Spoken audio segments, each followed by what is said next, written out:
Planet of Idaho will come to order. The Honorable Judge Kipler presiding. Be seated. Thank you.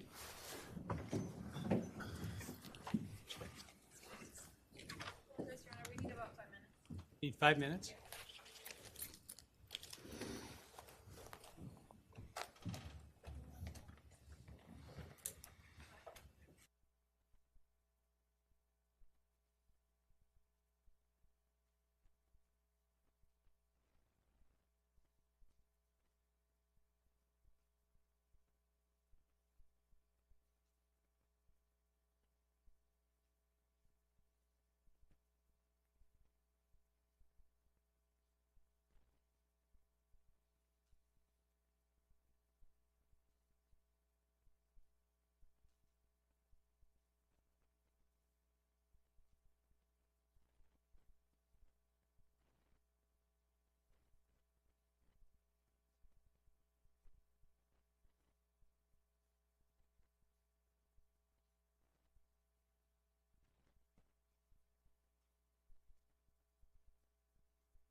Are we ready? All right, thank you. All right, this is CR 0124316665, State of Idaho versus Bryan Kohberger. Defendant is present in custody with counsel, Ms. Taylor, Ms. Massoth, Ms. Barlow. The state is represented by Mr. Thompson, Ms. Jennings, Mr. Hurwitz, Mr. Nye, and Ms. Allen. This is the time set for sentencing in this case. The defendant previously entered a plea of guilty to 4 counts of first-degree murder and 1 count of felony burglary. In exchange, the parties stipulated to recommend a sentence consisting of, on burglary, 10 years fixed, on each of the 4 counts of first-degree murder, life fixed. The parties waived pre-sentence investigation. To my understanding, neither party submitted a sentencing memorandum or other materials for the court. The court is familiar with the file and the evidence submitted previously by the parties as it has reviewed them throughout the case and in anticipation of trial. Is there any legal cause why sentence should not be imposed at this time? No, Your Honor.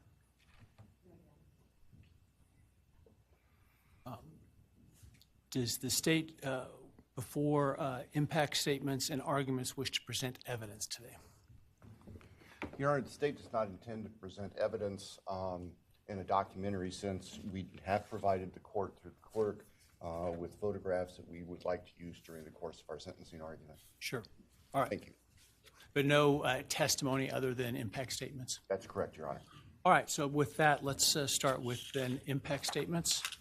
Ms. Jennings will be introducing And my understanding, just so I'm clear, I indicated through the trial court administrator that we need to see if any of the victims wish to have the camera not running and audio only. And my understanding is all of them indicated they are fine with the video. Is that correct? Yes, Your Honor, that's correct. All right, very well. Go ahead, Ms. Jennings. Your Honor, the first, and we're taking these in the order, victim impact statements in the order that the charges were listed in the indictment. The first charge being burglary, so we will have Bethany Funke's statement, and she has asked that her friend Emily Allant read that statement. All right, any objection to that? All right, very well.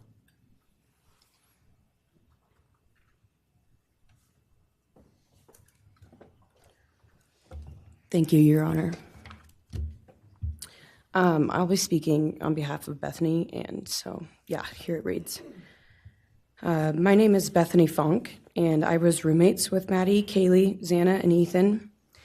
I not only lost some of my best friends, but I also lost a sister. Never in a million years would I have thought that something like this would have happened to my closest friends.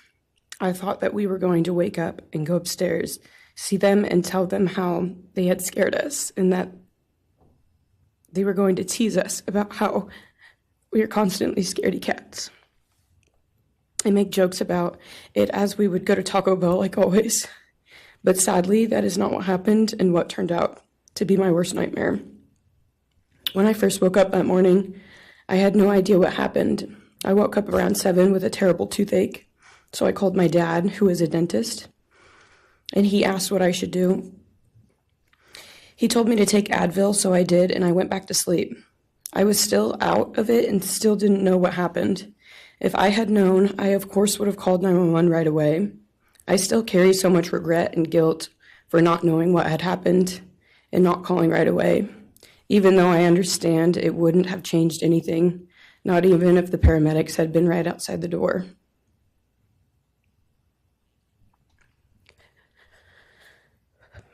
I was so frantic that morning and scared to death, not knowing what had happened. And when I made the 911 call, I couldn't even get out the words. And from then on, I don't remember a thing. It was like my brain wiped that whole memory. That was the worst day of my life. And I know it always will be.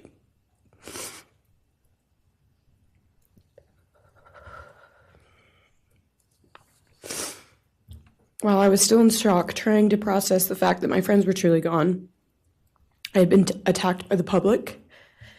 I was grieving, numb, and unsure of what had happened was even real. And at the same time, I was getting flooded with death threats and hateful messages from people who did not know me at all or know the dynamic of our friendship.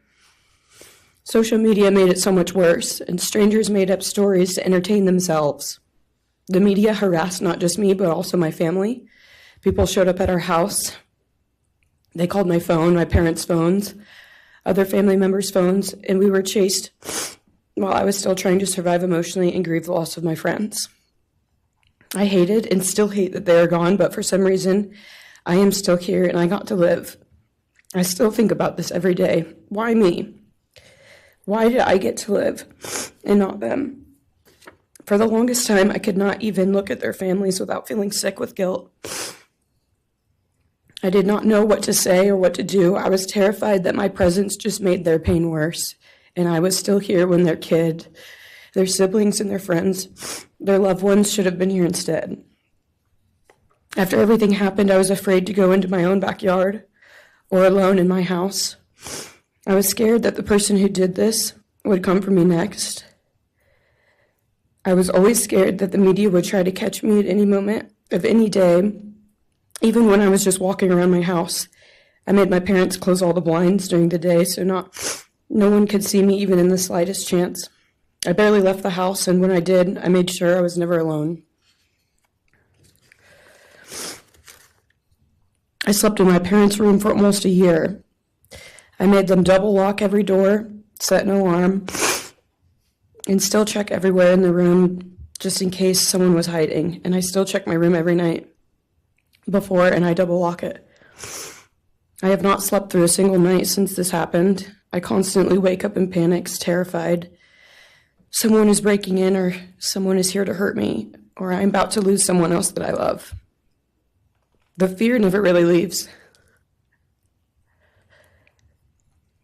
For a long time, I could barely get out of bed, but one day I realized I have to live for them. They did not get the chance to keep living, but I do, and I will not take that for granted. So now every day I remind myself to live for them, and everything I do it with them in mind. I am still scared to go out in public, but I force myself to do things because I know that they would want me to keep living my life to the fullest.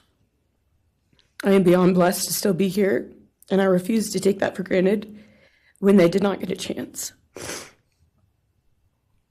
Our house was not just a house, it was a home. It was where we laughed till we couldn't breathe, make meals, did crafts, binge watch reality shows, played games, and spent lazy days on the couch. It was movie nights, wine nights, morning debriefs, pranks, hot chocolate, cookies, and warmth. I would cherish those memories forever, and I will not let what happened erase how special our home was or how much those memories meant to me. Now I would like to share some bits and pieces of who they were as people and some of the memories that we shared. One of my favorite memories was Halloween, and we all went to Sigma Chi. But instead of partying, we just sat in an apartment, talking and laughing all night long. I do not think I've ever laughed that hard in my life. We did not care about the party, we were just happy to be with each other. Xana was 1 in a million. She was the life of the party.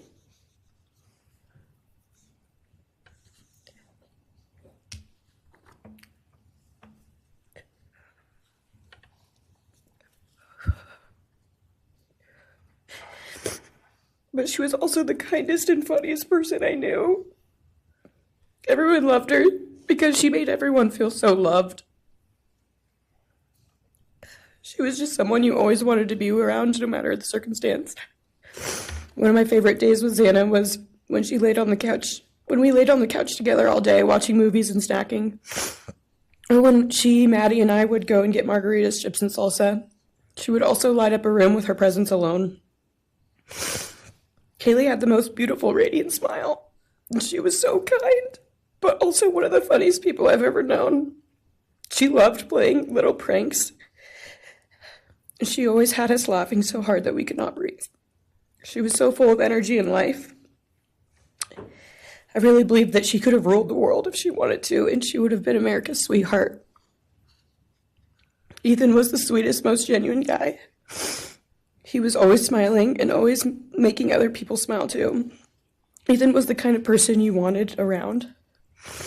He was so kind and easy to talk to, and just so fun. And the way he cared for Xana was truly something to admire. And really was proof that storybook love and true romances really do exist. It was not only obvious to me, but everyone that was around Ethan and Xana that they were absolute soulmates. Maddie was not only one of my best friends, but she was the older sister I would have always wanted. There was no one I looked up to or admired more than Maddie. She was truly a ray of sunshine, and everyone was drawn to her. She was so kind, loving, funny, fun, and passionate. She had the sweetest soul and wanted nothing but the best for everyone, and to love and show love to everyone. She took me under her wing and always made me feel so safe and included, and above all, loved and valued. She never failed to make me laugh or put a smile on my face. Still to this day, I am beyond grateful that she chose me to be her sorority little, and I thank God every day that I not only got to know her, but had her as one of my best friends. Honestly, I cannot pinpoint one favorite memory with Maddie because I have so many, and this would be a very long read if I did. But if some little memories with her that I cherish is when the two of us made a nice dinner and split some wine, or when we would binge watch Jersey Shore or Summer House. When we came up with a whole dance routine on Halloween and danced and sang all night, like no one was watching. All the late night walks home from going out, and just little shopping trips and so much more. I am beyond blessed that I had the chance to know each and every one of them. They changed my life in ways I would have never put into words. I hope that they are remembered for who they are, not what happened to them, because who they are were so beautiful, and they deserve to be remembered in the highest way. My heart breaks every time I go to text one of them or how badly I wish I could see and hang out with them. And then I remember I cannot. I will never be able to again. But I still talk to them in my prayers every single night, and I always will. I wish more than anything I could hug them one last time. And I wish I could tell them how much I love them. And even though I cannot, I still tell them every night. I will keep living for them as long as I am lucky enough to still be here. And they were all truly one of a kind. And they will be in our hearts forever and always. Thank you. And please convey to Bethany my appreciation for her courage, and I hope that she heals.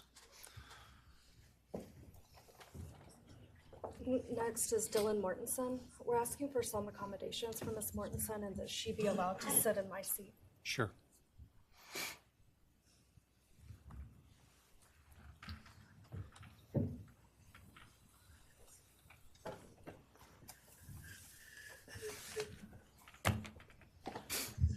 Dylan, just take your time, all right?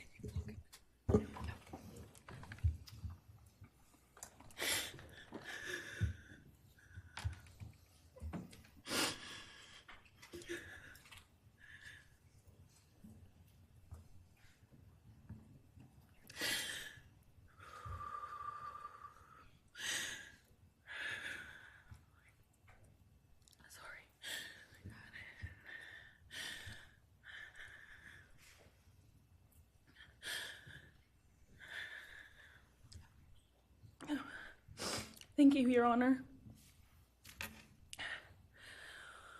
What happened that night changed everything. Because of him, four beautiful,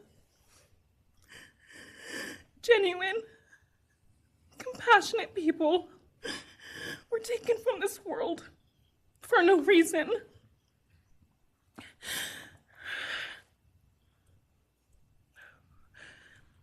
He didn't just take their lives. He took the light they carried into every room. He took away how they made everyone feel safe, loved, and full of joy. He took away the ability for me to tell them that I love them and that I'm so proud of them. He took away who they were becoming and the futures they were going to have. He took away birthdays, graduations, celebrations, and all the memories that we were supposed to make. All of it is gone. And all the people who loved them are just left to carry that weight forever. He didn't just take them from the world. He took them from me, my friends, my people who felt like my home, the people I looked up to and adored more than anyone. He took away my ability to trust the world around me. What he did shattered me in places I didn't know could break. I was barely 19 when he did this. We had just celebrated my birthday at the end of September. I should have been figuring out who I was. I should have been having the college experience and starting to establish my future. Instead, I was forced to learn how to survive the unimaginable. I couldn't be alone.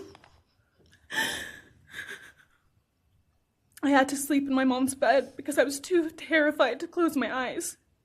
Terrified that if I blinked, someone might be there. I made escape plans everywhere I went. If something happens, how do I get out? What can I use to defend myself? Who can help? And then there are the panic attacks. The kind that slam into me like a tsunami out of nowhere. I can't breathe. I can't think. I can't stop shaking.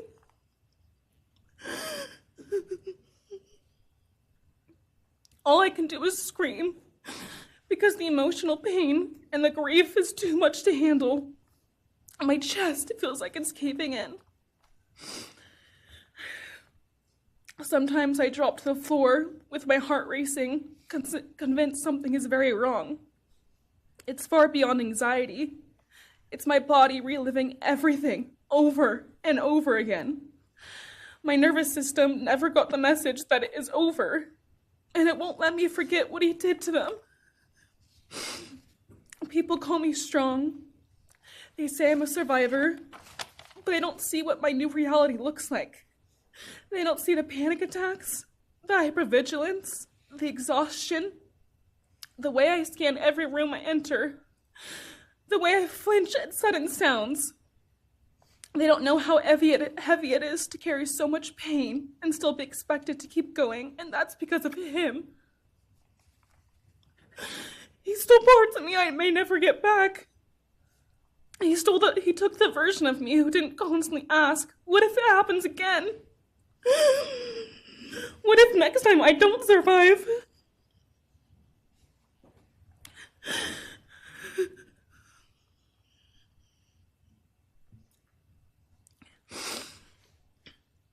He may have shattered parts of me, but I'm still putting myself back together.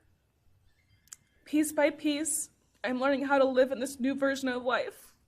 It is not easy. It hurts, but I'm still trying. Still trying, and I'm not trying just for me. I'm trying for them, my friends. About a year ago, I had a dream about them. I got to say goodbye. I told them I won't be able to see you again, so I need to tell you goodbye. They all kept asking why, and all I could say was, I can't tell you, but I have to. When I woke up, I felt shattered and heartbroken, but also strangely grateful. Like maybe in some way that dream gave us the goodbye we never got. Still, no dream can replace them, and no goodbye will ever feel finished. He is a hollow vessel, something less than human. A body without empathy, without remorse. He chose destruction. He chose evil. He feels nothing. He tried to take everything from me. My friends, my safety, my identity, my future. He took their lives, but I will continue trying to be like them, to make them proud. Living is how I honor them. Speaking today is to help me find some sort of justice for them. And I will never let him take that from me. He may have taken so much from me, but he will never get to take my voice. He will never take the memories I had with them.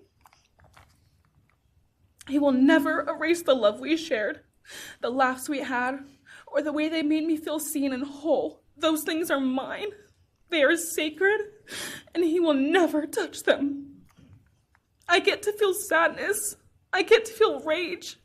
I get to feel joy even when it's hard. I get to feel love even when it hurts. I get to live. And while I will still live with this pain, at least I get to live my life. He will stay here, empty, forgotten, and powerless. Dylan, thank you so much for your courage. I appreciate it.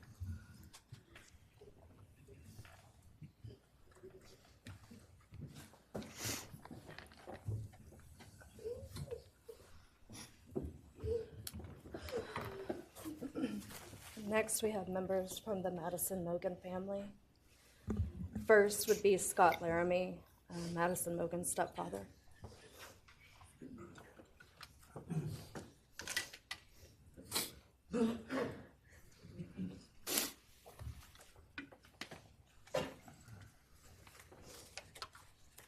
Standing by him is Cara Northington, Madison's mother.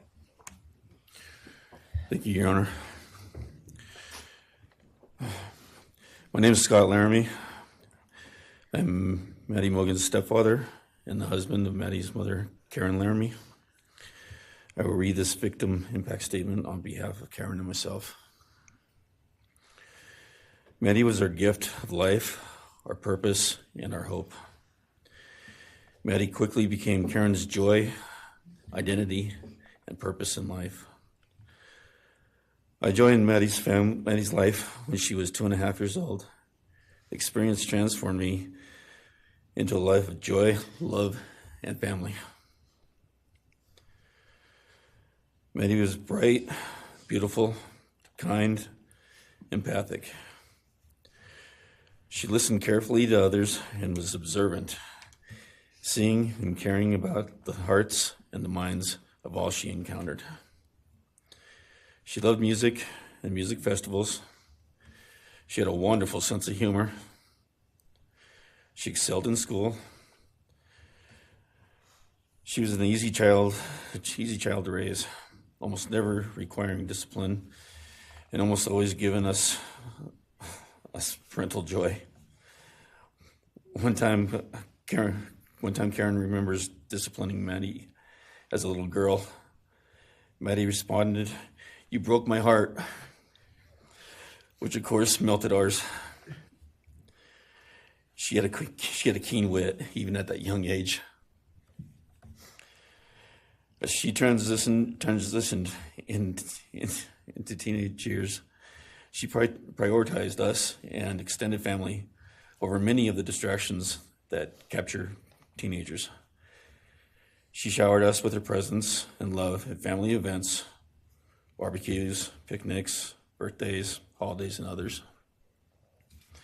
She spent countless hours with her papa, her Uncle David, Aunt Nadine, and her other close family and friends.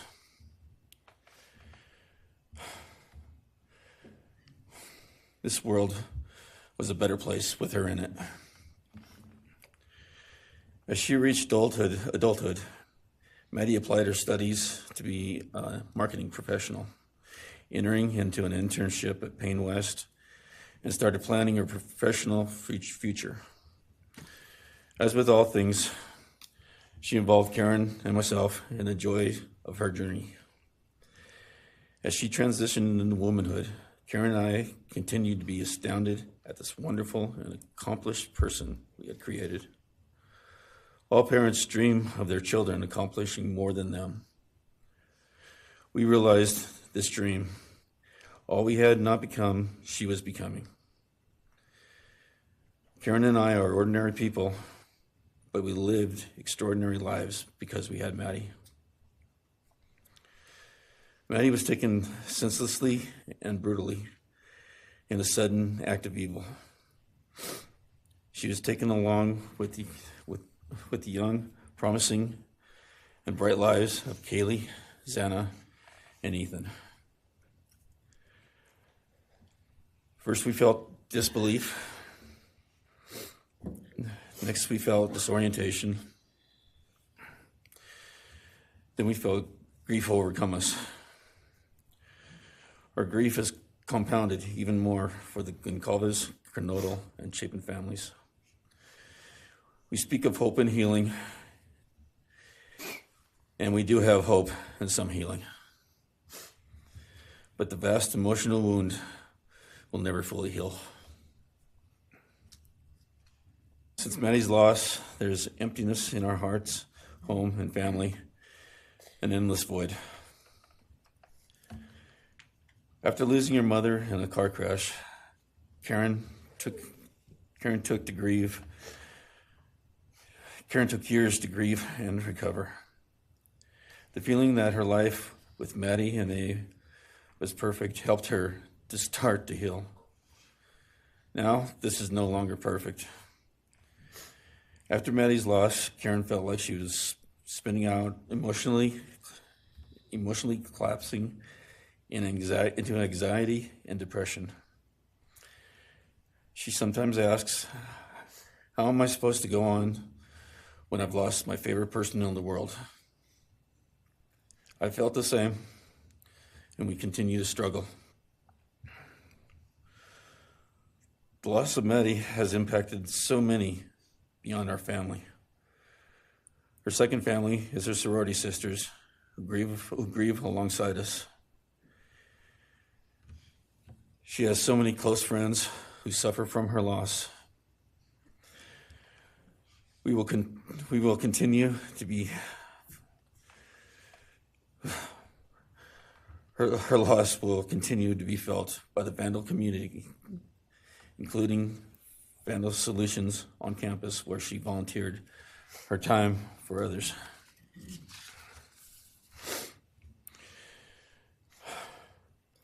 It helps us to know Maddie is in heaven now, freed from the trials of this earth. We, however, continue to live on without the grace and support of her presence. We will grow old without our only child, our bright, beautiful friend and daughter. In the end, there are no words that can accurately capture the devastation of losing Maddie. We will endure, and we will go on. For Maddie, we will not let our grief consume us. For Maddie, we will continue to love and care for our family and friends, including the families of Kaylee, Santa, and Ethan. We will remain united with them. We can only hope that others out there suffering similar losses can look to us and see that we can overcome hatred, darkness, and evil. We know the law allows us to comment on the defendant and his sentence. As for his sentence, we support the plea agreement. Society needs to be protected against this evil. As for the defendant, we will not waste words, nor will we fall into hatred and bitterness. Evil has many faces, and we now know this, but evil does not deserve our time and attention. We are done being victims. We are taking back our lives. We will turn our time, talents, and attention to hope, healing, and helping others, and to the future. We invite all those who have suffered with us on this to join us in our journey. We can make this world a better place. We can move on from tragedy. Adversity will visit us, evil will visit us, but we will overcome. We can and will endure. Karen and I express our gratitude to Your Honor and to the prosecution team for allowing us the opportunity to make this statement. Thank you. Thank you so much for your courage, and I am so sorry for your loss. God bless you. Your Honor.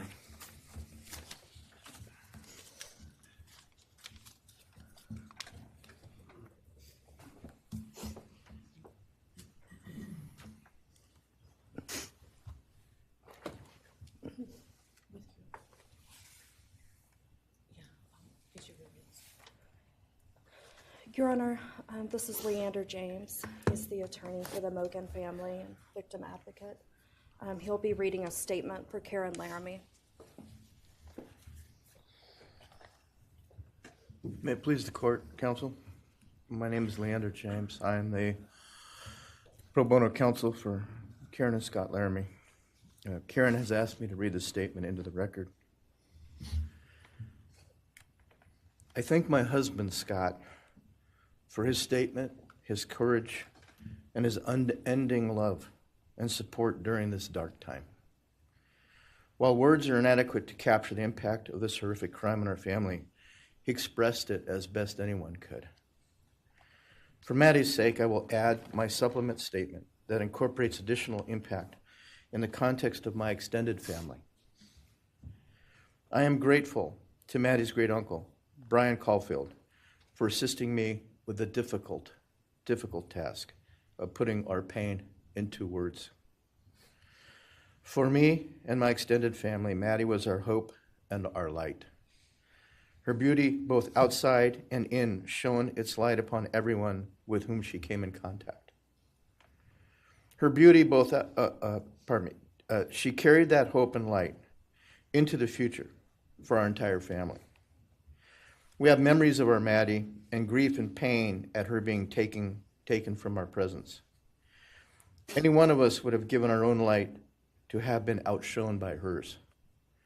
We now look to our Creator to know that her light continues where we look to see her in His presence.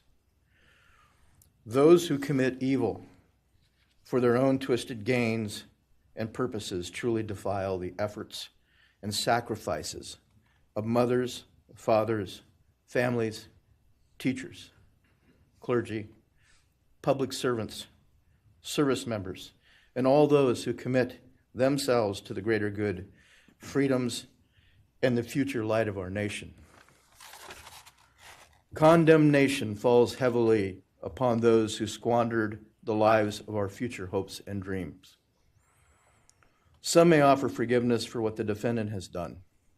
However, we cannot at this time, or perhaps ever, nor will we ask for mercy for what he has done. His acts are too heinous. The agony and grief he has caused, too great. But we will waste no further words or thoughts on him. For Maddie's sake, we will move on. We will do our best to carry Maddie's light into this world and make it a better place. I thank the court and the prosecution for allowing me the opportunity to make my statement, and I thank all support.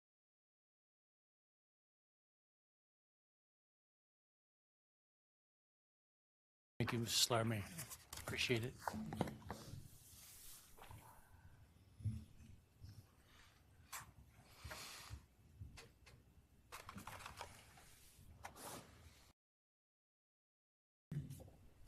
Next is Ben Mogen, the father of Maddie Mogen.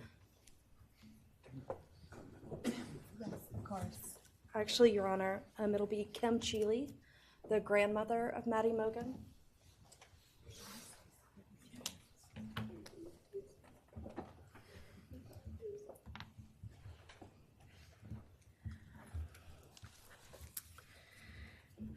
My name is Kim Cheeley. I was Maddie Mogen's paternal grandmother, as Ben Mogen, her father, is my son. I'm here today with my sister Lori Cheeley, Maddie's great aunt, and my son Ben Mogen, and my daughter-in-law Corey Hatrock. I'd like to begin by thanking a number of people involved in bringing this case to closure. In my daughter's words, the plea deal the prosecution team reached this month is one that punishes the perpetrator of this horrendous crime, protects the public from further harm, and allows all of us who knew and loved these kids the time to grieve without the anxiety of the long and gruesome trial, the years of appeals, and potential for mistrials along the way. My family and I are so grateful to Bill Thompson and his prosecution team for their dedication and painstaking work that forced the perpetrator to admit his guilt. We want to thank the Idaho State Police, the Moscow Police Department, the FBI, and Judge Hippler. We'd also like to thank the University of Idaho officials who have treated the families of the victims with such dignity and kindness, and who have honored the 4 victims beautifully. Maddie was my first grandchild, so when she was born, all her grandparents had the distinct pleasure of deciding what we'd like to be called. I chose Nana, pretty original. But when Maddie was about 1.5 years old, her papa, Ben's dad, and I were planning to visit the new little family in Oregon. Maddie didn't have an extensive vocabulary at the time, but for some unknown reason, she called bananas ba-deedle-deedles. When Karen and Ben told her Nana was coming to visit, she figured, I say deedle-deedle for that word. So I became deedle-deedle, shortened to Deedle when she was about 6 or 7, and I was Deedle all her life. I don't think her stepdad, Scotty, ever knew my given name was Kim. Maddie's and my birthdays were 1 day apart, and a couple years before she was killed, she gave me this necklace with Deedle and Maddie engraved on it, and I added an angel wing, and it's one of my treasured possessions. I also got an angel wing tattoo, never thought I'd see the day, but along with many members of our family, replicating the one that Maddie and her sorority sisters had. I wanted mine where I could see and touch it often. From preschool through grade school, I stopped teaching piano lessons early on Wednesdays and picked Maddie up for bubble baths, brownies, and books. It was our special time together, and she went home those nights in her jammies with a pan of warm brownies for her family. Although Karen and Scotty raised Maddie and did such a lovely job of parenting, we Mogens were lucky to have her for holidays and many other family gatherings. We'll always have our treasured memories of Maddie growing up in our big, extended, cooperative family, and I thank Karen and Scotty Laramie for being so generous and open and sharing Maddie with her Mogen side of the family. When the 4 kids were murdered, the foundation fell out of our world. Initially, the fear was truly debilitating. The first 6 weeks were excruciating. Despite the vigils, memorials, candlelight gatherings of students, friends, family, community members. After the arrest, in the past 2.5 years, my family has lived with grief, with the effects of traumatic grief, of which I was blissfully unaware before all of this. I now have a stack of books on grief. I've attended grief classes at hospice. I've tried EMDR, a technique that helps replace disturbing visions with something more comforting.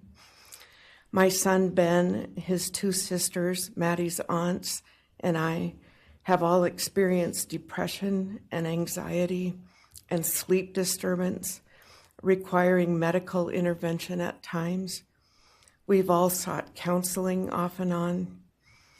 The struggle with media attention was extremely difficult, especially for Ben. No one should live through the violent murder of one's child. Some days it's beyond me how the parents of these kids are still upright. I'm thankful for the strong families and communities that are supporting the survivors. At the time, I could think of only 2 blessings surrounding the horrific murders. One was that Ben was living with my partner Tom and me at the time, and that we could support each other emotionally through it all. Sadly, Tom died a year ago of a rare brain cancer, and he won't be here to see justice served. He was our family's rock, and we all miss him every day. A second blessing is that my mother died of COVID several months before the kids were killed, and she didn't have to live through the horror. It was difficult to identify blessings. So we've all lost our dear child and a future with her. I ache for the loss of the dreams that she and her true love, Jake, held. And my heart goes out to Karen and Scotty and your side of Maddie's family. You've had more than your share of loss. My heart aches for the kids' roommates and the families of the other victims, and also the family of the perpetrator.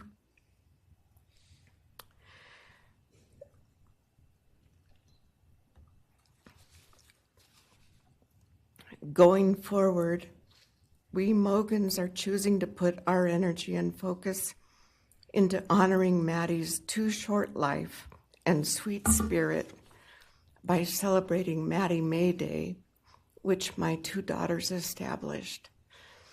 On May 25th each year, Maddie's birthday, we encourage folks to do random acts of kindness in Maddie's name.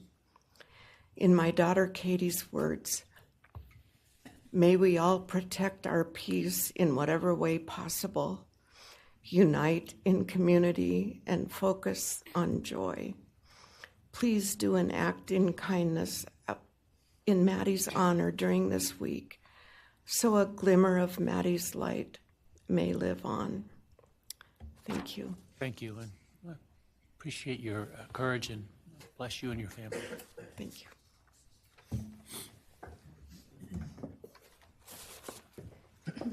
Now it's Ben Mogan, Maddie Mogan's father.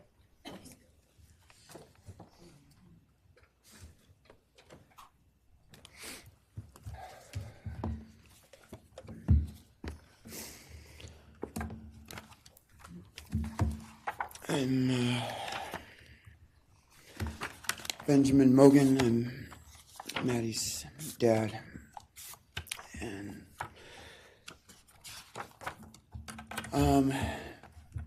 first I just want to say thanks to all the people that helped bring this all to a close. I know it's not the resolution that everyone, wanted, but I think that that everyone worked so hard, and we really appreciate all their efforts. It was such a hard thing to go through for everybody.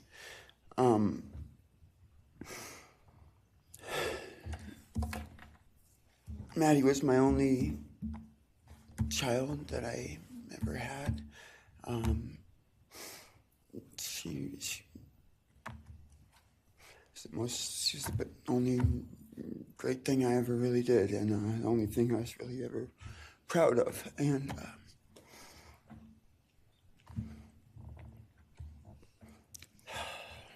I thought we would have the rest of our lives together to be together and to know each other, and I took for granted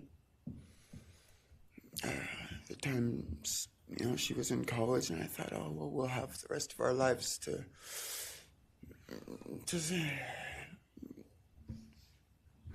do all the stuff that we're supposed to do, and she was just about done. She actually earned all of her credits for her college degree, and Karen and Scotty and I got to go and get her diploma that she actually earned, and she deserved every bit of that. And but I thought that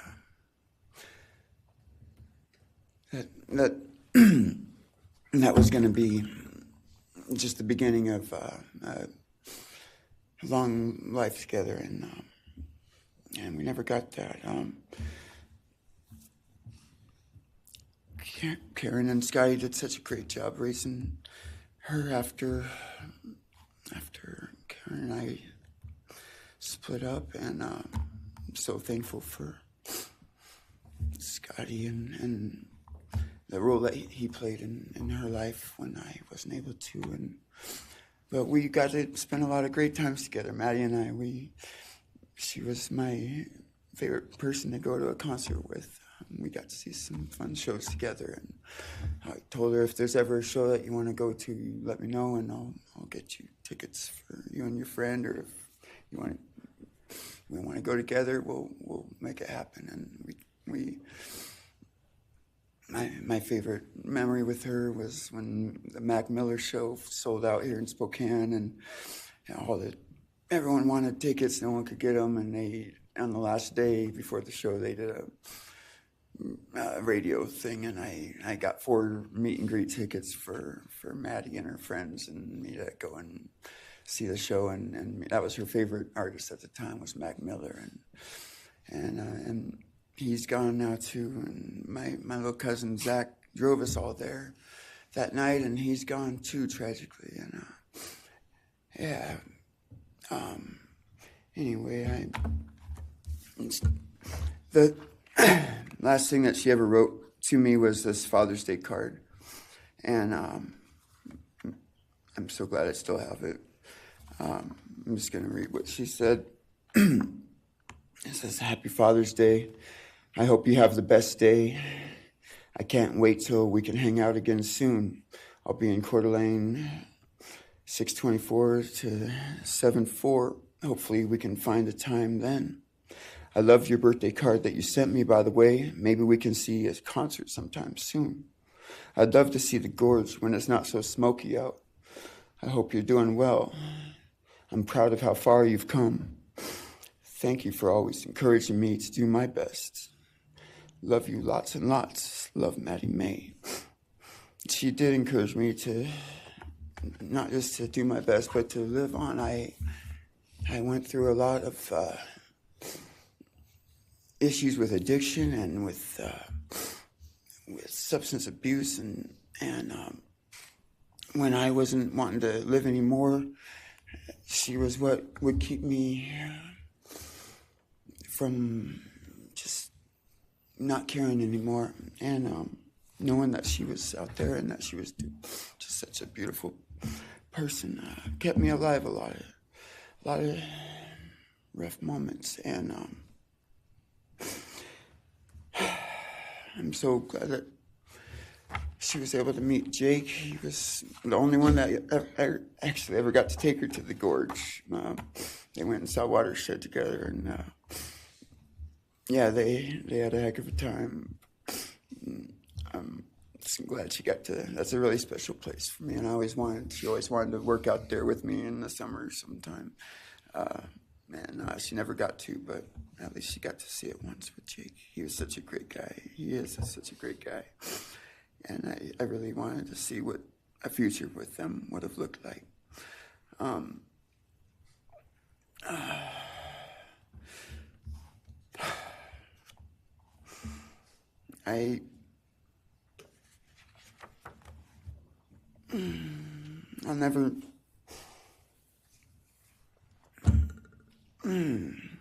never be able to replace her. I wrote a bunch of stuff.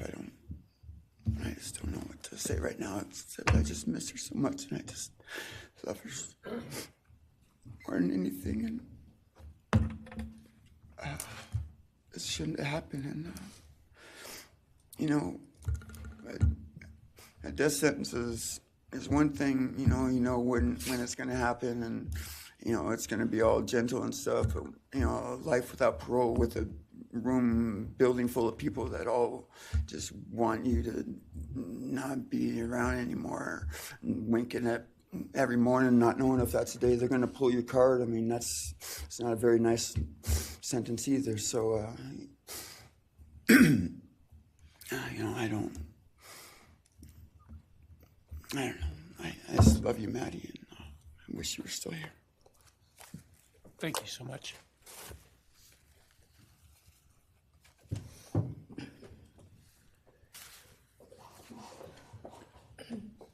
Your Honor, next would be members from the Kaylee Gonzalez family. First will be her father, Steve Gonzalez.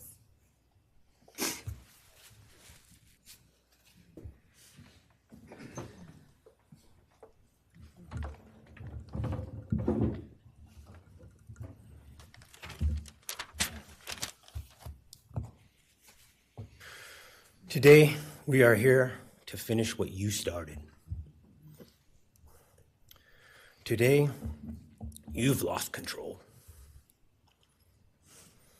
Today, we are here to prove to the world that you picked the wrong families. The wrong state, the wrong police officers, the wrong community. You tried to break our community apart. You tried to plant fear. You tried to divide us. You failed. Instead, your actions have united everyone in their disgust for you.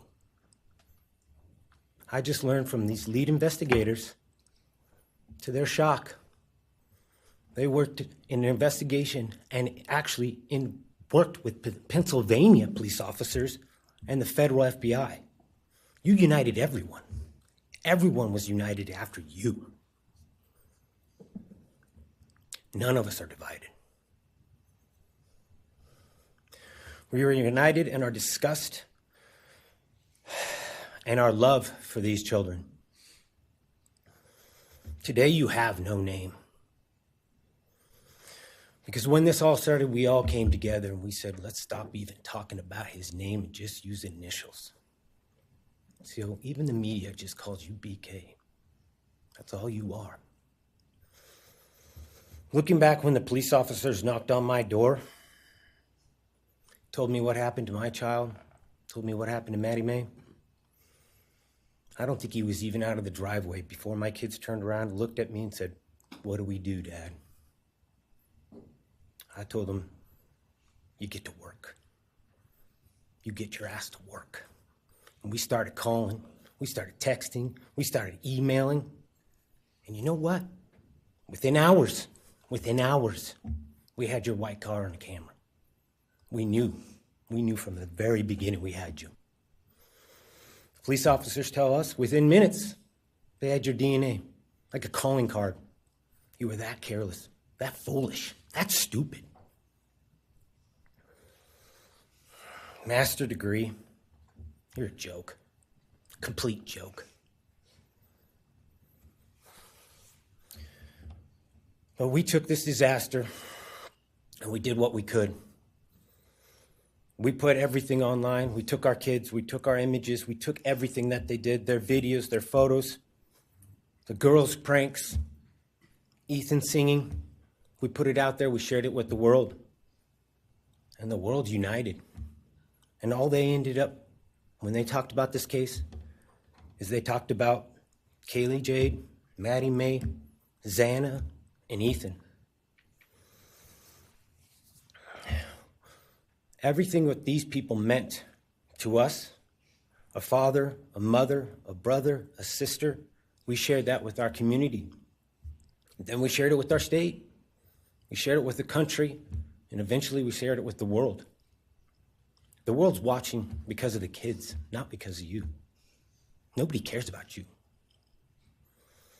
You're not worth the time, the effort to be remembered. In time, you will be nothing but two initials forgotten to the wind. No visitors, nothing more than initials on an otherwise unmarked tombstone. From this moment, we've all started. From this moment, we will forget you. We want to all leave in closing. One last thing. You picked the wrong family, and we're laughing at you on your trip to Penn. That will be today or tomorrow. I'll close with, God bless all the men and women that worked on this case and all the hard work that you guys did. You guys allowed us to grieve and allowed us to get through this. The amount of work that you guys put together and the way that you guys put it together was beautiful. There was hard times to be expected, but thank you all. God bless. Thank you.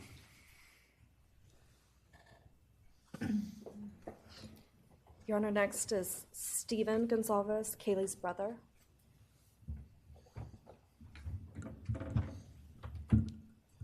Stephen's actually going to pass. I'm going to go. Okay. Olivia Gonzalez, Kaylee's sister. Hello. I'd like to start by thanking the court for allowing me the time and opportunity to speak today.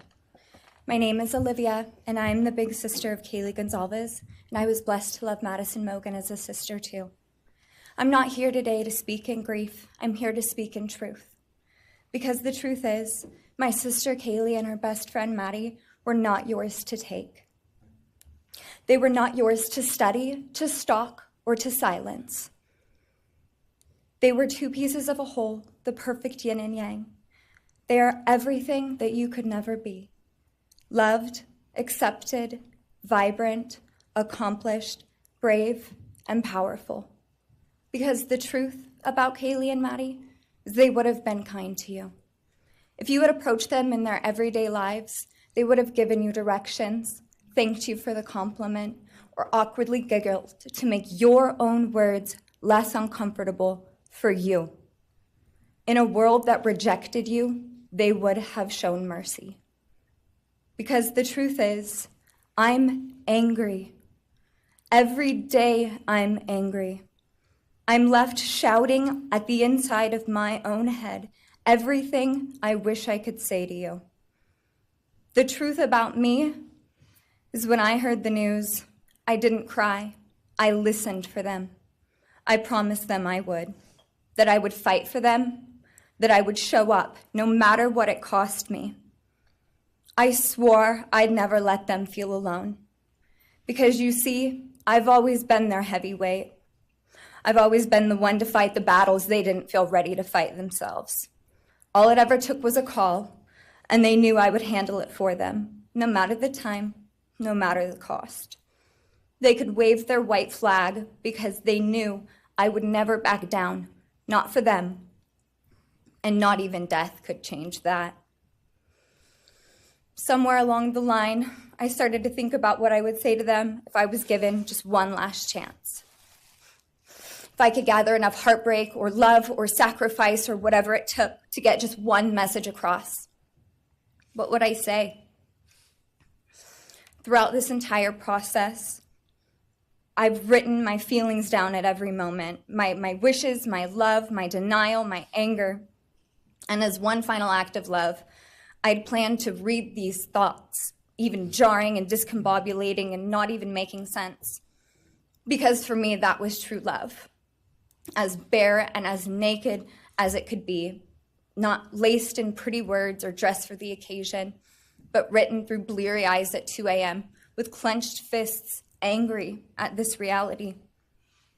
My true final act of love was to continue on without them, for them. That dream to read aloud my love to them, to bring meaning through pain, was the latest blow in realizing you don't deserve it. And Kaylee and Maddie don't need it. Kaylee and Maddie have always known my love, and they would never ask me to prove it by further victimizing myself to a defendant who has shown no guilt, no remorse, no apprehension. They would say to me, "Why would you give the satisfaction of showing vulnerability now? You promised you would never back down." And for that clarity, I'm thankful. I won't stand here and give you what you want. I won't offer you tears. I won't offer you trembling. Disappointments like you thrive on pain, on fear, and on the illusion of power. And I won't feed your beast. Instead, I will call you what you are: sociopath, psychopath, murderer. I will ask the questions that reverberate violently in my own head, so loudly that I can't think straight most any day. Some of these might be familiar, so sit up straight when I talk to you. How was your life right before you murdered my sisters? Did you prepare for the crime before leaving your apartment? Please detail what you were thinking and feeling at this time. Why did you choose my sisters? Before making your move, did you approach my sisters? Detail what you were thinking and feeling. Before leaving their home, is there anything else you did? How does it feel to know the only thing you failed more miserably at than being a murderer is trying to be a rapper? Did you recently start shaving or manually pulling out your eyebrows? Why November 13th? Did you truly think your Amazon purchase was untraceable because you used a gift card? How do you find it enjoyable to stargaze with such a severe case of visual snow? Where is the murder weapon, the clothes you wore that night? What did you bring into the house with you? What was the second weapon you used on Kaylee? What were Kaylee's last words? Please describe in detail the level of anxiety you must have felt when you heard the Bearcat pull up to your family home on December 30th, 2022. Which do you regret more? Returning to the crime scene 5 hours later, or never, ever going back to Moscow, not even once, after stalking them there for months? If you were really smart, do you think you'd be here right now? What's it like needing this much attention just to feel real? You're terrified of being ordinary, aren't you? Do you feel anything at all? Or are you exactly what you always feared? Nothing. If you're so powerful, then why are you still hiding, defendant? You see, I'm here today as me. But who are you? Let's try to take off your mask and see. You didn't create devastation. You revealed it in yourself. And that darkness you carry, that emptiness, you'll sit with it long after this is over. That is your sentence. And it was written on the wall long before you ever pled guilty. You didn't win. You just exposed yourself as the coward you are. You're a delusional, pathetic, hypochondriac loser who thought you were so much smarter than everybody else. Constantly scolding, turning your nose up to grammar mistakes, nitpicking and criticizing others. You wanted so badly to be different, to be special, to be better, to be deep, to be mysterious. You found yourself thinking you were better than everyone else, and you thought you could figure out the human psyche and see through it, all while tweaked out on heroin. Lurking in the shadows made you feel powerful because no one ever paid you any attention in the light. You thought you were exceptional, all because of a grade on a paper. You thought you were elite because your online IQ test from 2010 told you so. All of that effort just to seem important. It's desperate. There is a name for your condition, though. Your inflated ego just didn't allow you to see it. Wannabe. You act like no one could ever understand your mind, but the truth is you're basic. You're a textbook case of insecurity disguised as control. Your patterns are predictable. Your motives are shallow. You are not profound. You're pathetic. You aren't special or deep, not mysterious or exceptional. Don't ever get it twisted again. No one is scared of you today. No one is intimidated by you. No one is impressed by you. No one thinks that you are important. You orchestrated this like you thought you were God. Now look at you, begging a courtroom for scraps. You spent months preparing, and still all it took was my sister in a sheath. You work so hard to seem dangerous, but real control doesn't have to prove itself. The truth is, the scariest part about you is how painfully average you turned out to be. The truth is, you're as dumb as they come. Stupid, clumsy, slow, sloppy, weak, dirty. Let me be very clear. Don't ever try to convince yourself you mattered just because someone finally said your name out loud. I see through you. You want the truth? Here's the one you'll hate the most. If you hadn't attacked them in their sleep, in the middle of the night, like a pedophile, Kaylee would have kicked your fucking ass. Thank you. Thank you.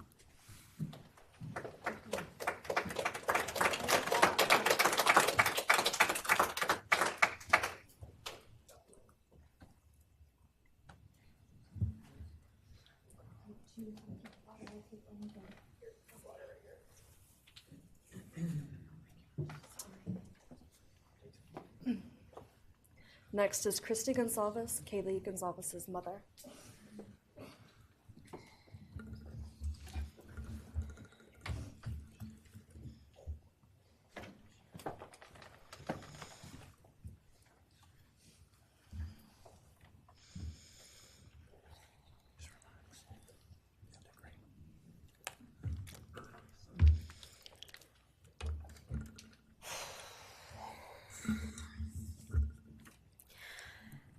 Thank you, Your Honor. I never imagined having to speak to someone so devoid of humanity. For a long time, I didn't think I'd find the words low enough to meet you where you are. But now I realize this isn't about you. It's about what you've done to me, and I need you to hear it. When you murdered my daughter, Kaylee J. Gonzalez, You didn't just take her life, you shattered others. You attacked what you could never be, and in doing so, you left a trail of devastation far beyond that house. You stole my peace. You've altered my every waking moment, every sleepless night, the way I view the world, people, safety, trust. It's all been changed by your cruelty. I no longer recognize parts of myself. Joy is harder to find. Laughter feels foreign. The world moves forward, but I'm suspended in a place of sorrow and rage. You've taken from me something that can never be restored. The grief sits with me every day, some days quietly, and other days so loud it drowns out everything else. The emotional toll you've inflicted on me is immeasurable. I live with a constant ache, with birthdays that are now memorials, with holidays that feel hollow, with empty chairs that scream louder than words ever could. I am forever changed. But for you, as a person working on a PhD in criminal justice, you really didn't think this one through. You're not that good. In fact, you're not that good at anything. You couldn't secure a job. You couldn't get along with others. You couldn't even get a female to look in your direction. All because you are pathetic. Now you're a joke in this courtroom. I wish I could crown you with a jester hat to complete your orange jumpsuit clown look. A dead killer doesn't kill again. So while I'm disappointed the firing squad won't get to take their shots at you, I'm confident that the men in prison will have their way with you in more ways than one. You will finally get what you wanted, physical touch. Just probably not how you were expecting it. See, you haven't beat the system. You've simply entered a new one, where the rules are cruel and the consequences will never end.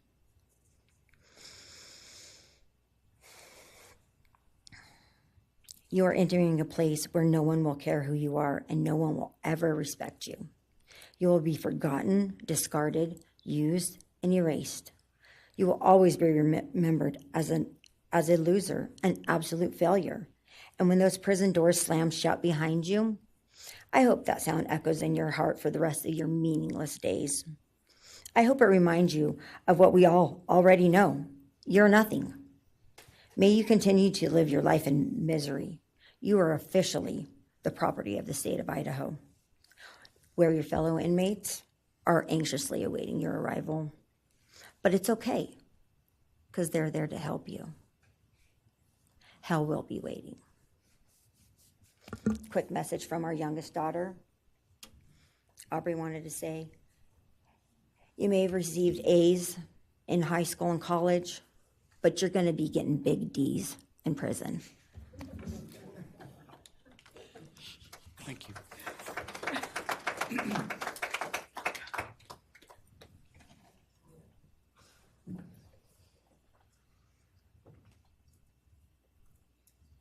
Do we have more from the Gonzalez family, or are you? Yes. Next would be Shannon Gray, the Gonzalez family attorney. He'll be reading statements from Kaylee Gonzalez's grandmothers. Morning, Your Honor. Shannon Gray, the attorney for the Gonzalez family. I actually have 3 statements, one from her aunt and 2 from her grandparents. This is from her aunt, Tammy Butts. You, in the cloak of darkness, made a decision to turn our whole family's world upside down forever. You, in the cloak of darkness, took our Kaylee J. Gonzalez away from us all without hesitation. Never have you shown any remorse or regret. We just get creepy, non-expressive stares as you have your team of women defend you. Kaylee was a strong, kind, fun-loving, caring person, and she will greatly be missed by all her family and friends for the rest of our lives. She had goals in life that you took from her and us. We lose on watching her enjoying her life, working hard and building the future she wanted. She was ready to start that after college life. You, in the cloak of darkness, took it all away. You left us without her future wedding, her future children that she would have added to our family. No more talking to her on the phone, going for a coffee, celebrating holidays. It's all gone. You, in the cloak of darkness, gave each and every one of Kaylee's family members their own lifetime sentence.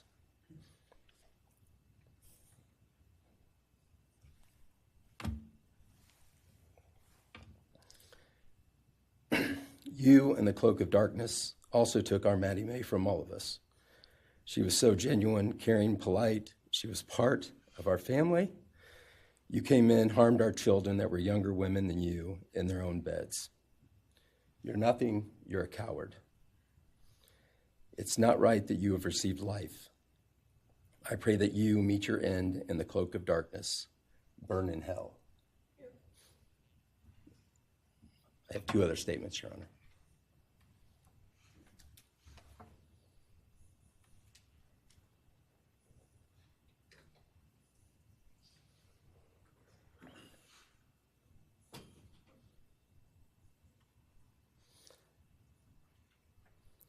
This is Linda Lucan's statement. This is Kaylee's grandmother.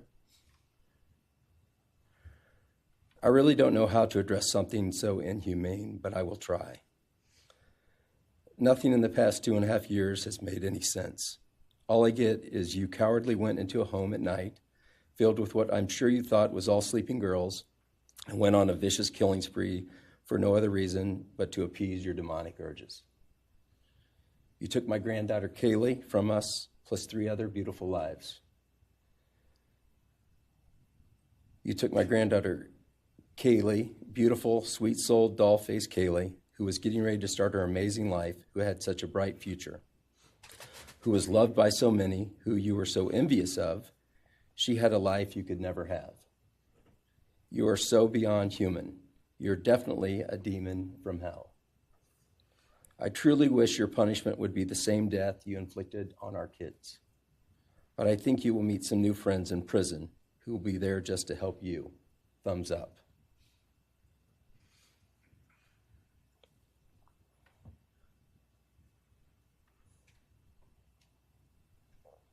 And I have one last statement, Your Honor. This is from Cheryl Gonzalez, Kaylee's other grandmother. John 1:5 says, "Light shines in the darkness, and the darkness overcomes it not." Somewhere in your life, some jealousy, envy, ego, something went dark. It pushed out all light until you became dark and evil. And when you saw my granddaughter and her friends, their light, because they have such a light, you couldn't stand it. Because the darkness in you could not stand the light in them. And so you decided to destroy it. Cowardly, you walked into their rooms in the dark and took their lives, hoping to get rid of your darkness. But you didn't. You failed. Because you know what was once a light shown only to their friends, families, and loved ones is now all over the world. Everyone sees it. Their smile, their beauty, their plans, everything they were and had.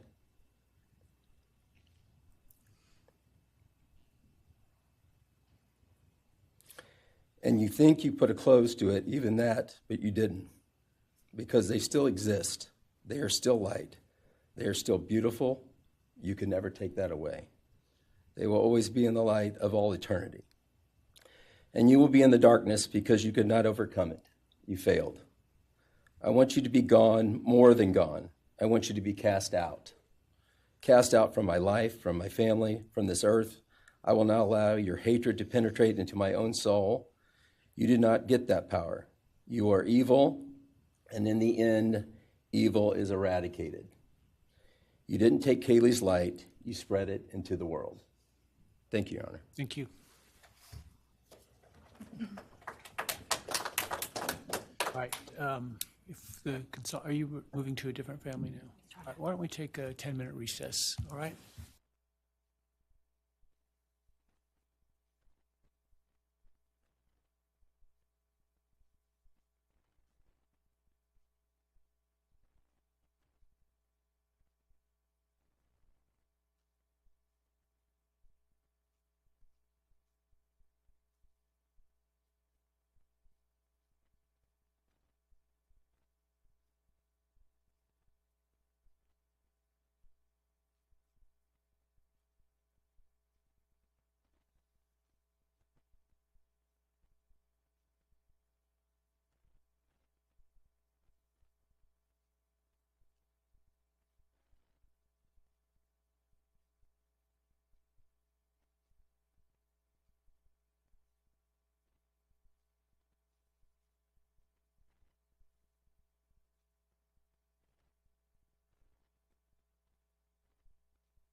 Be seated.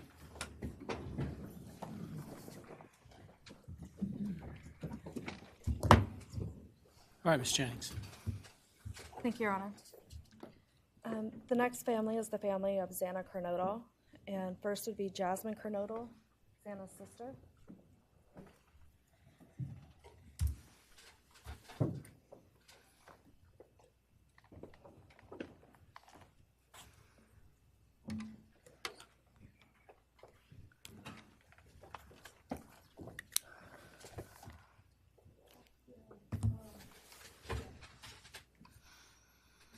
Thank you to everyone who's been involved in this and just for all the hard work and dedication you guys have put into this. I also want to thank everyone for the support and just my family and friends who've been around through this time.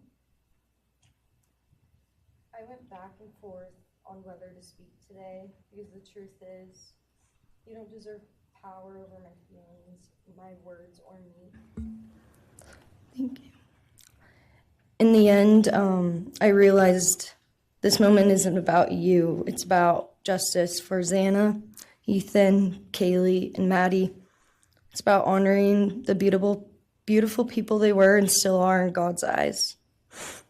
On November 13th, 2022, a piece of my heart was ripped away. There's no way to ever fully describe the weight of losing my sister, my best friend. No sentence or punishment will ever come close to the justice Xana, Ethan, Kaylee, and Maddie deserve. Xana was everyone's best friend. She was kind, she was funny. She was a gift to each person she was able to make an impact on. Xana was someone I turned to when I needed direction or advice. Although I am her older sister, I often found myself looking up to her. She had a radiant energy that everyone loved, and she always knew the right way to approach a problem. She knew how precious and special life was, and she truly did live every day to the fullest. Yet her story was cut short by an act of evil. I believe in a God whose justice is not bound by this courtroom. I find peace knowing that judgment ultimately belongs to him. For your sake, I hope one day you feel the full weight of what you did. I hope you take accountability.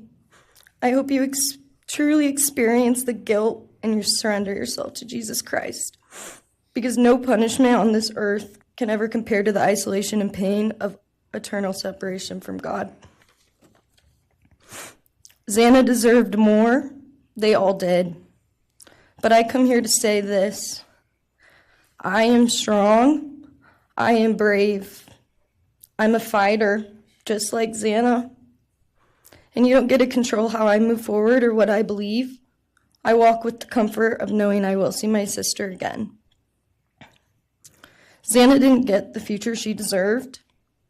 She won't be the maid of honor at my wedding, the cool aunt to my future children. I'll never hear her laugh or see her light up a room ever again. But I will carry her with me for the rest of my life. I will live in her honor, fight to be the best kind of woman and someone she's proud of, to make sure the world never forgets who she was. Xana's story doesn't end with what was taken from her. It lives through the love she gave, the people she touched, and the legacy our family will protect. Her light still shines, and her voice will echo louder than this pain. You didn't take that from us, and you never will. Thank you.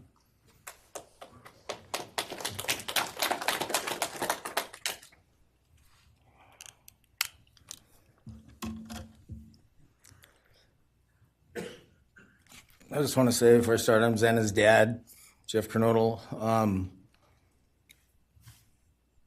It's been a hard road down, because she's gone. And I want to thank everybody, other their families that speaking so far, spoke about things. I agree with everything they have to say. It all comes back to a lot of the same things that I've had to deal with and we as a family have had to deal with. And that brings me basis of what I'm talking about a little bit is on my way up here, flying up here in the plane, and about halfway through the flight, this little girl is calling out for her dad. Hey, dad, and then in my mind, I was kind of half asleep. It's dark on the plane. I heard Xana calling out for me like she did, back when she was little, 5 years old. And those times were hard. It was chaotic, but we always had something to work toward that was in a positive direction, compared to right now, which is necessarily not as positive as that for sure. And I know I miss Xana a lot. My life's been changed, and Xana had a great impact on me. And the impact was when she was gone, I realized how important she was and what she really did for me, influenced me, was way beyond what I ever thought. She'd call me up on the weekends, check on me, see who's with me. She's like accountability to your youngest daughter. And that really made a big difference. It made me really think about things and what it's all about, That's the things that I miss the most, is those calls on the weekends, the calls at 11 at night. What's going on? You want to meet my friend? Whoever she's with, a couple of her friends, I can meet them, talk to them. And she always did that. And it's pretty cool. I really miss that. And she made a big impact on me, on other people, her family. But the impact that she made is so extensive on what happened here. And it goes so far. People from everywhere in the world, are following things, and Xana has made a difference in their lives. So, countless people told me that. They might not even know her. They never knew anything about her. It's what they see, and they just love her and say how they wish she could have been their friend. Could have been their friend, could hung out, and it's like, this is a blessing, this is what the little kid was. And definitely was a big blessing in my life. And so is Jasmine. And basically, we worked hard to do the things we did, through the times they were growing up. And through those times, I realized that I wanted both of them to graduate college, and that'd be the ultimate thing for them to do to prepare for the world. Then it came back to me, Xana didn't get to finish college. He had it all figured out. And this all just came back to me when I was there, and that little girl was on the plane doing that. It's like where I was going, what I was going here for. And then I just realized and thought to myself about the wonderful life that she had and we had together. And I still get to have with Jasmine, but that's the part that really counted. It's the part that really counted, is those memories. And those are what I have left, the memories with her and the ones I can make with her, and the life that I can go on with now, which is what she wants. And I say that in present tense because that's what she wants, because I've been told that, I've been countless ways that she's out there and has a way to communicate, which I'm very grateful for.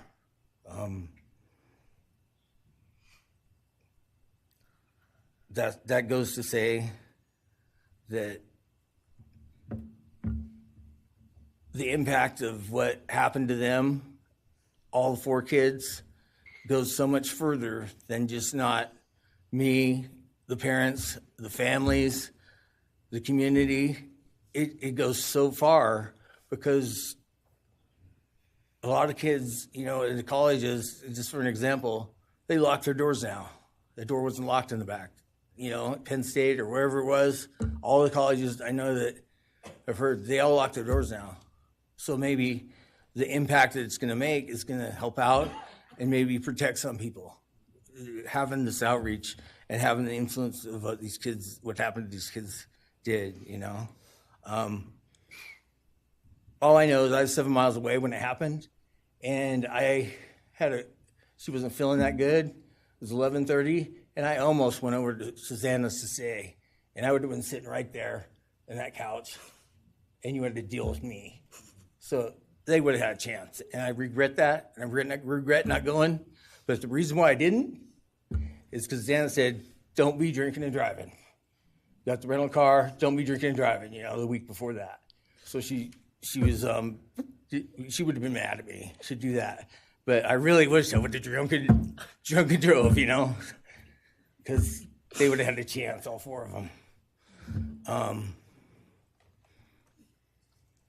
At this point, I just have to go on. We're going to go on with everything and make things better in my life, because that's what it's all about.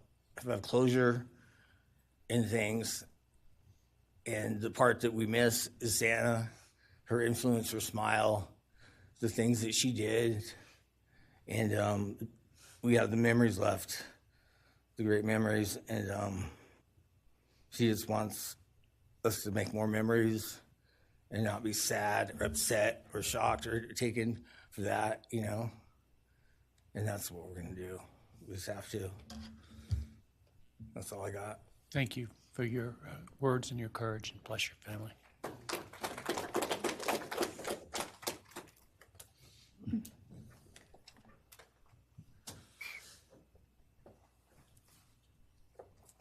Next, Kim Kernodle would like to address the court.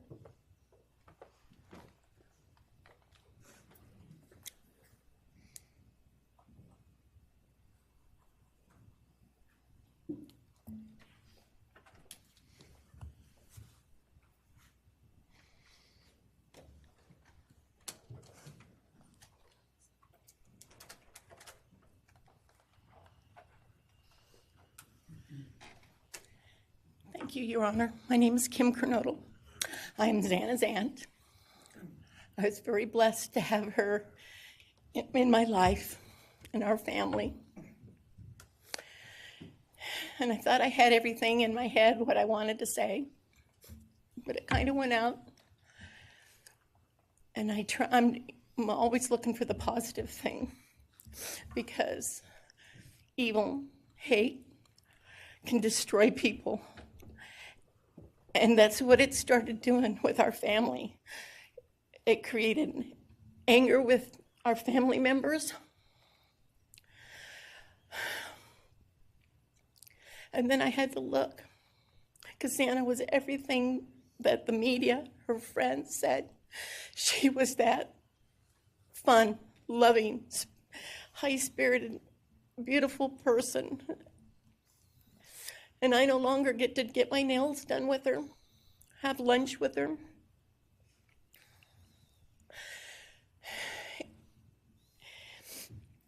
Sorry. But how I look at it now is this tragedy, this horrible tragedy on all of the 4 children, has brought us closer. You united us with your actions. We're united now, and we're stronger than ever. We have family and friends now that we never knew we had. And, this is probably going to bother everybody, but Bryan, I'm here today to tell you I have forgiven you, because I no longer could live with that hate in my heart. And for me to become a better person, I have forgiven you. And anytime you want to talk and tell me what happened, get my number. I'm here, no judgment, because I do have answers or questions that I want you to answer. And I'm here. I'll be that one that'll listen to you. Okay? Thank you, Your Honor. Thank you very much. My name is Stratton Kernodle, and I'm Xana's uncle, Jeff's brother. Sitting here today listening to all the stories and feelings and feeling the pain from everybody is a pretty powerful thing. It's each time a statement was read, it sort of would tug into my center core as I felt everybody's anguish. And Xana meant a lot to us, and we loved her very much. But I started thinking about, instead of rehashing everything that everybody else has talked about, I wanted to direct it another direction toward Bryan and what he's done to his family, his parents, his siblings, his friends, his universe. He has contaminated, tainted their family name, and pretty much made a horrible, miserable thing to be ever related to him. And I know that that's what he has to live with, and that has to be his pain. And that's all I have to say. Thank you.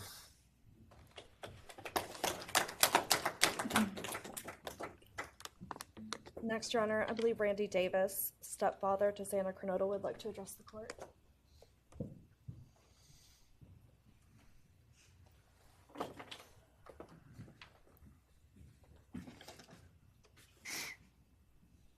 Hi, my name's Randy, stepdad of Xana. I just feel the same way we all do. All of us are united because of something that happened, and I am grateful to know and have met some new family because of this awful event. But this is probably the last time we're all going to be in the same room together, let's be real. So I can say, I love you all, and I feel your pain, and just God bless us all, you know? Just get through it. I had stuff wrote up. It was probably best I didn't read it out. Probably get kicked out of here. So, you know, I'll share one thing to you guys, not to you, with Xana. So I was working in North Dakota and came home, and Jazzy and Xana had taken our son Elijah and put him in a dress, makeup, and it was awful, you know. I was like, I don't know. She was funny.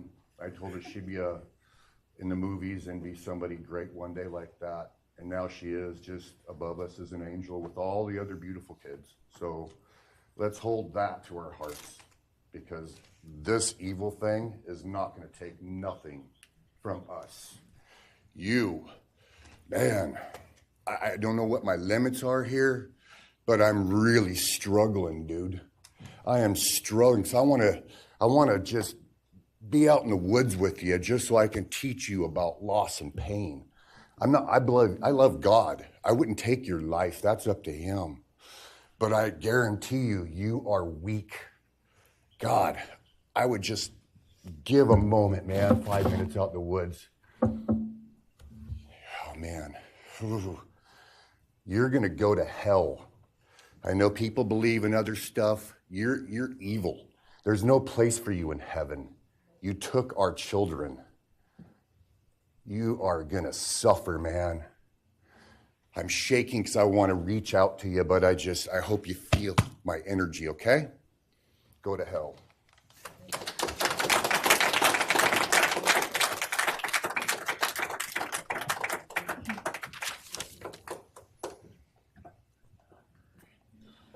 Next is Cara Northington, Xana's mother.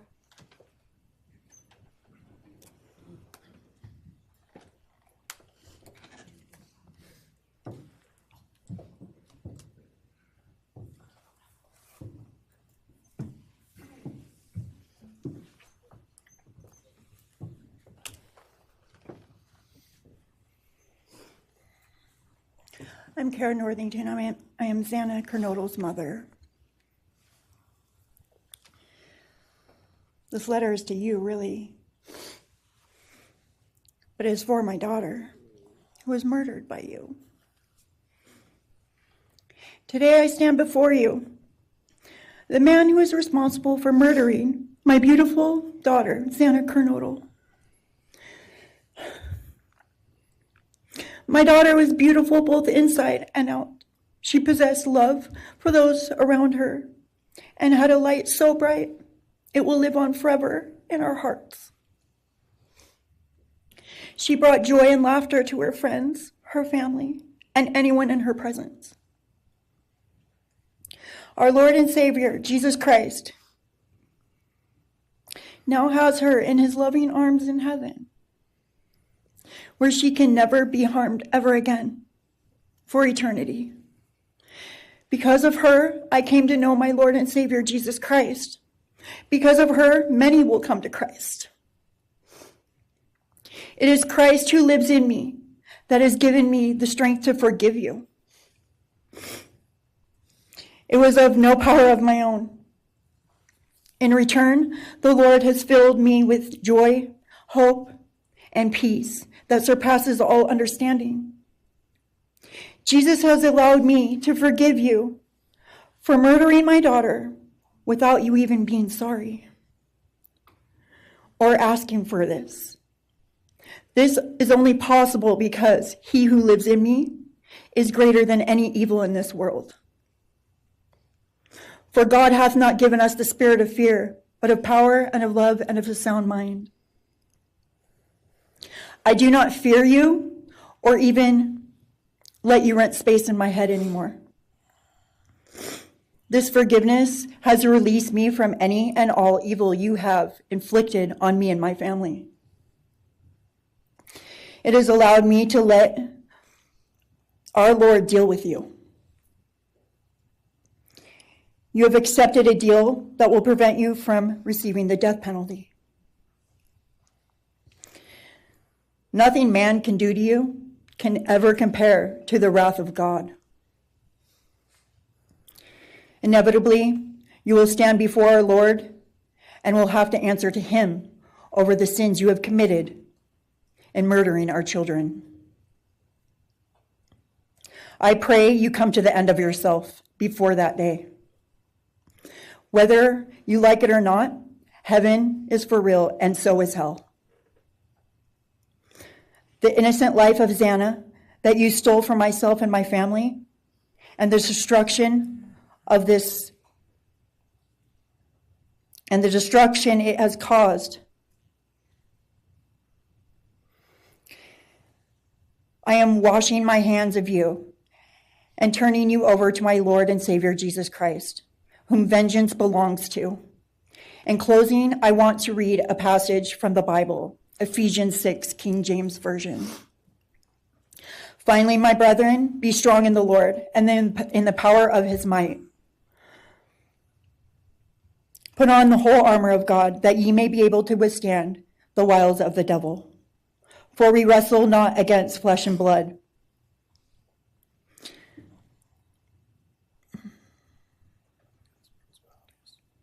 but against principalities, against powers, against the rulers of the darkness of this world, against spiritual wickedness in high places. Wherefore, take unto you the whole armor of God, that ye may be able to withstand in the evil day, that ye may be able to stand in the evil day.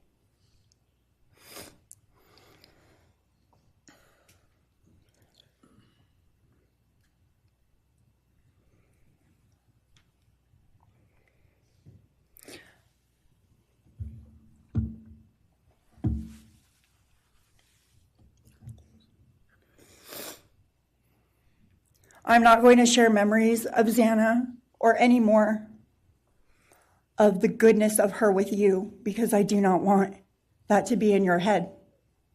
I don't want it to be in your head. You don't deserve that. You don't deserve our good memories that we have. I do pray for you. I pray that you come to the end of yourself. I pray that before this life is over, that you ask our Lord and Savior in your heart and to forgive you. I do pray for that. But after today, I wash my hands of you, and you are no longer a thing. Thank you. Thank you.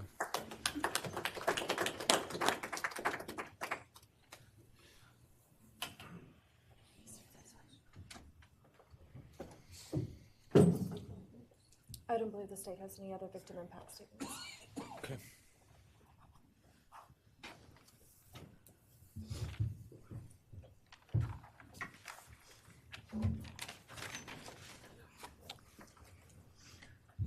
All right, state can argue.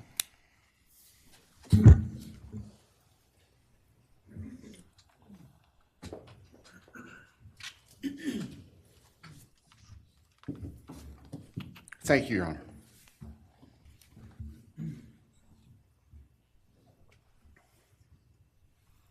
Just as a housekeeping matter to start, there will be the issue of restitution.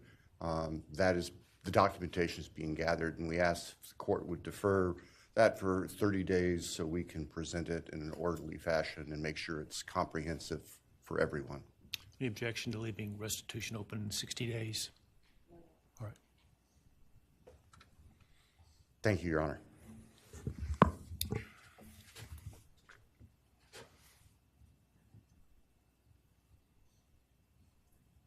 I think it's necessary and appropriate to share for everyone here, including the court, the background that brings us in front of Your Honor today for these proceedings.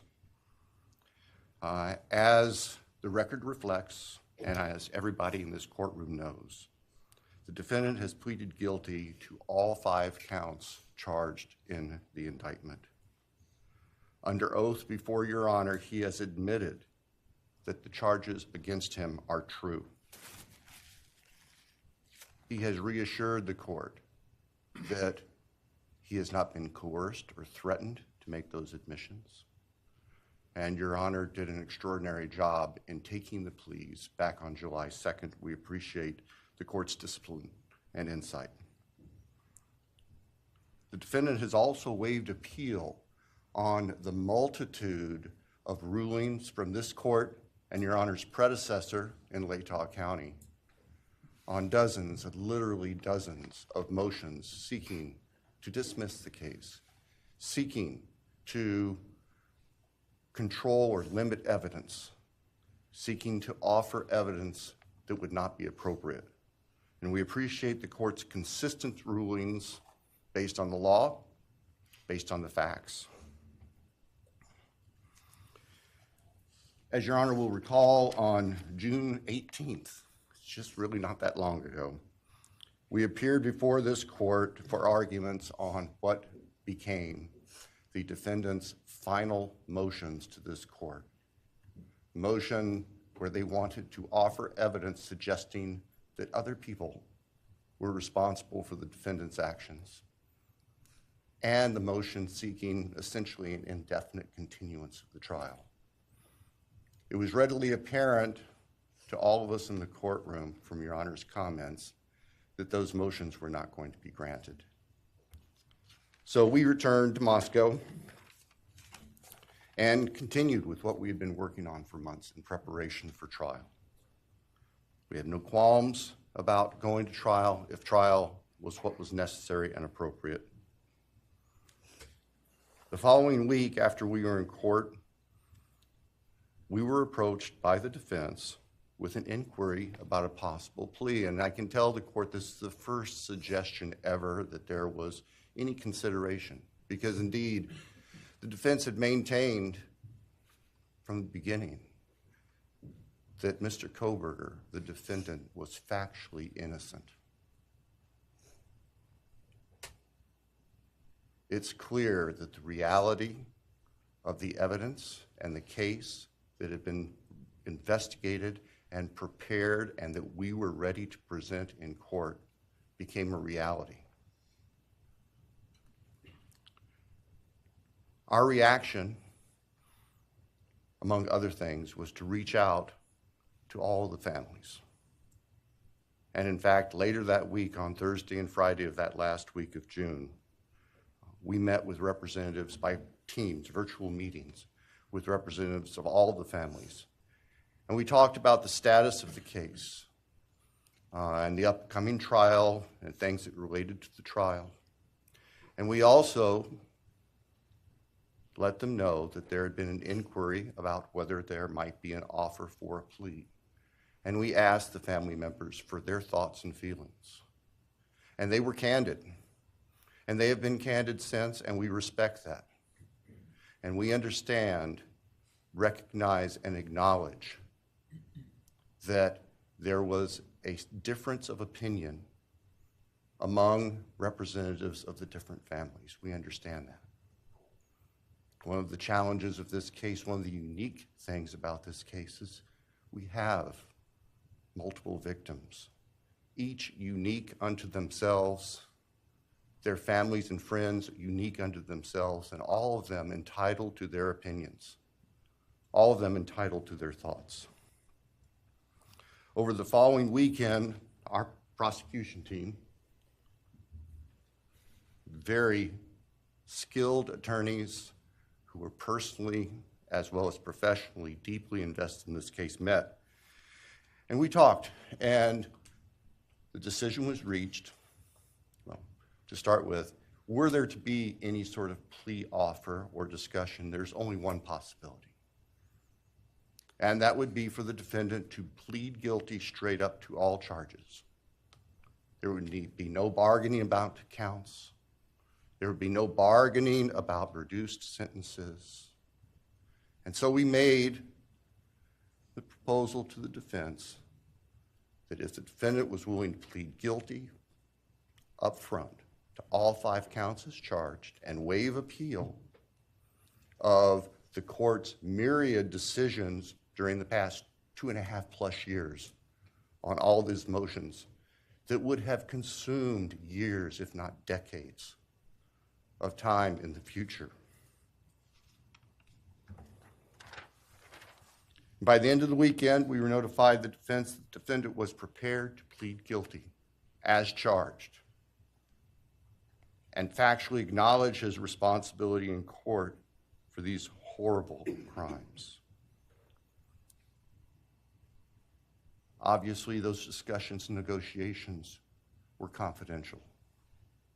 And as Your Honor noted, I believe that was necessarily so, because if the defendant had decided not to plead guilty, it would have been devastating to our jury pool for there to be public information that there had been consideration by either party to a plea resolution. And protecting the prospective integrity of the trial after so many years was paramount. So, the end of the weekend came. We notified the victims' families of what had occurred. I recognize and acknowledge personally, and I respect the fact that of these fine, suffering people here, not everybody agreed with the decision we make. I accept that. It's my responsibility in the end. I recognize that that's the duty of the office that I hold.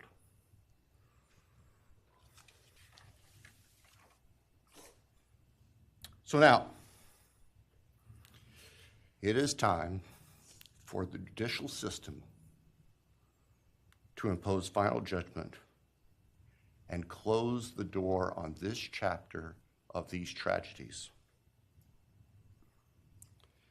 As the court is aware, by the agreement of the parties, it is the state's prayer.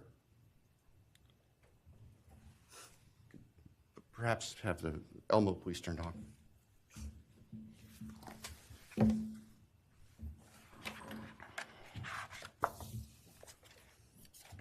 Thank you.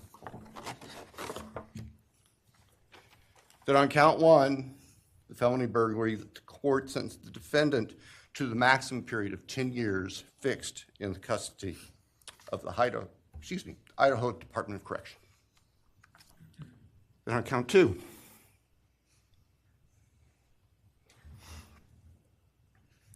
that the court sentenced the defendant to fixed life for the murder of Maddie Mogen. On count 3, that the court sentenced the defendant to fixed life for the murder of Kaylee Gonzalez. On count 4, that the court sentenced the defendant to fixed life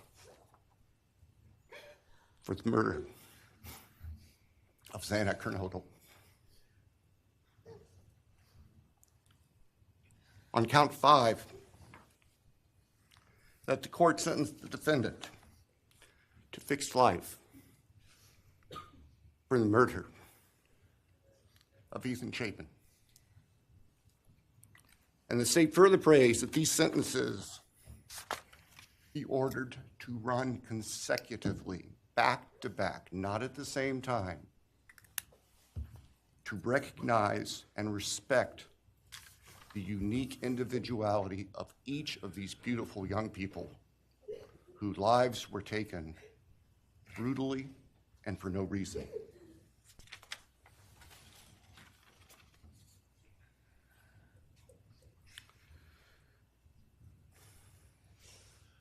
And hopefully now, as we have heard earlier this morning, it is time to afford the families and the friends and the community and the state of Idaho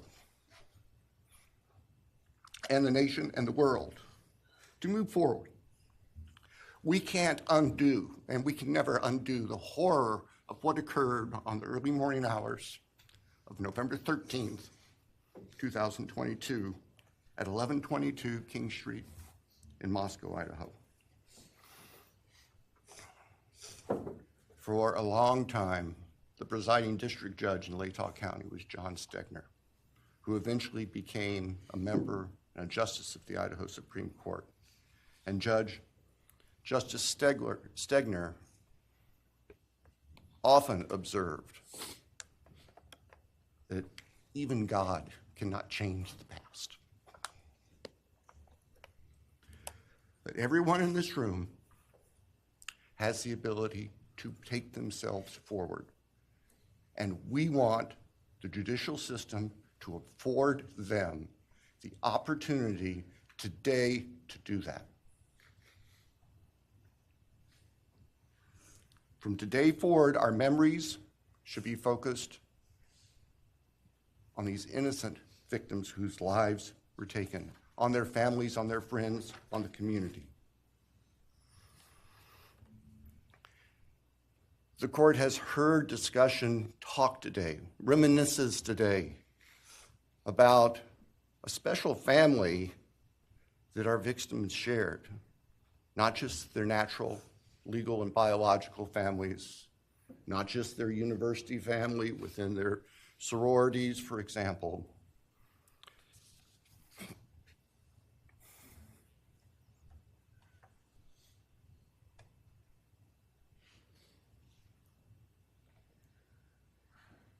But this family.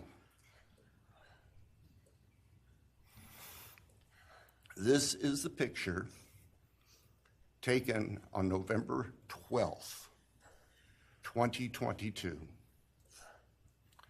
of the special family of 1122 King Road. And you can see all 6 of these dynamic, vibrant, loving, special, innocent faces taken together just across the street from their residence, and barely 12 hours before 4 of them would be brutally murdered in their sleep. They've been described consistently as being bright, caring, vivacious, with futures we can only imagine now. But they were, and they remain, a special family that I think we should all recognize and appreciate. So it's time to move forward. There have been a number of statements directed specifically at the defendant today. I have one last thought. After Your Honor imposes judgment and sentences the defendant to spend the rest of his life in prison, in other words, sentence the defendant to die in prison, he's going to stand up in the belly chains and leg irons that he's wearing today, and he's going to be escorted into the custody of the Idaho Department of Correction. And the door will close behind him forever. That is the closure that we seek, that all of these people, these loving friends and family deserve, so that we can move forward. Thank you, Your Honor. Thank you.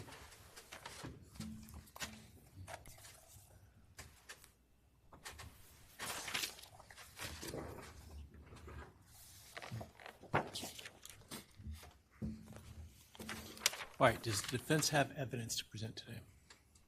No evidence. All right. Does defense wish to make argument today? Runner, we do not wish to make arguments. Mr. Kohberger, along with his legal team, is prepared for the court to enter judgment. All right, Mr. Kohberger, you have an opportunity to make a statement if you wish to. I take it you are declining. I respectfully decline. Well.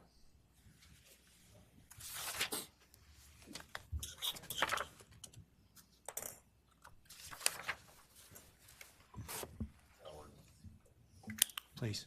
All right, let me start this morning by acknowledging and thanking those that have come here today in support of their loved ones, and I appreciate your courage and your strength, and I hope that you are able to move on as best as possible. Thank counsel for the professionalism that they've exhibited throughout this case. It has been my great honor to preside in this case and to help bring, to the extent possible, some resolution and hopefully justice to this case.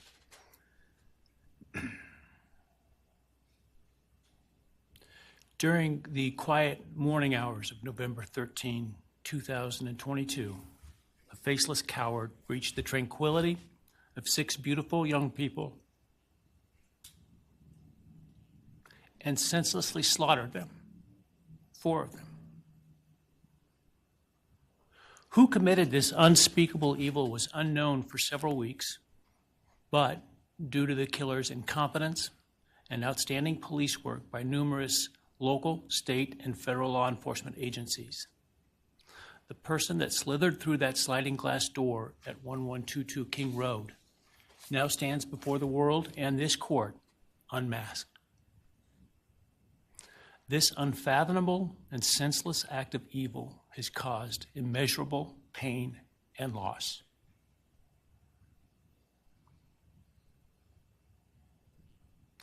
No parent should ever have to bury their child. This is the greatest tragedy that can be inflicted upon a person. Parents who took their children to college in a truck filled with moving boxes had to bring them home in hearses lined with coffins. The loss this killer inflicted was not just the death of these people's children, siblings, grandchildren, as we've heard today. It has ripped a hole in their soul, destroying a special part of their very essence. Any person who is a parent defines themselves foremost as such.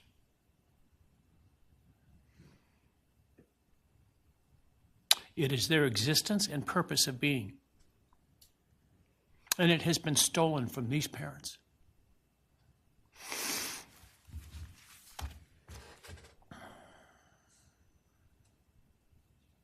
None of us have experienced the loss these victims have in the unspeakable way that they have. And therefore, none of us can, nor should we, question the way in which they have handled their loss.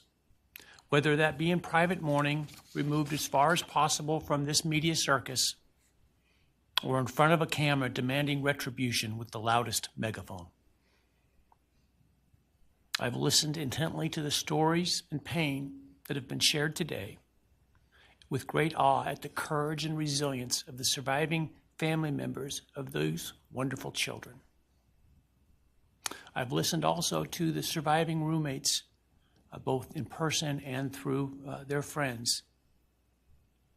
And I can't think of how, frankly, courageous they have been despite the hell that they have faced by uncaring people who have come up with all kinds of crazy theories about two kids simply being kids. The parents, siblings, and other family members who have spoken today are designated as victims in our legal system. But going forward, I hope that they can shed that label, as it gives too much power to the evil that condemned them to that role.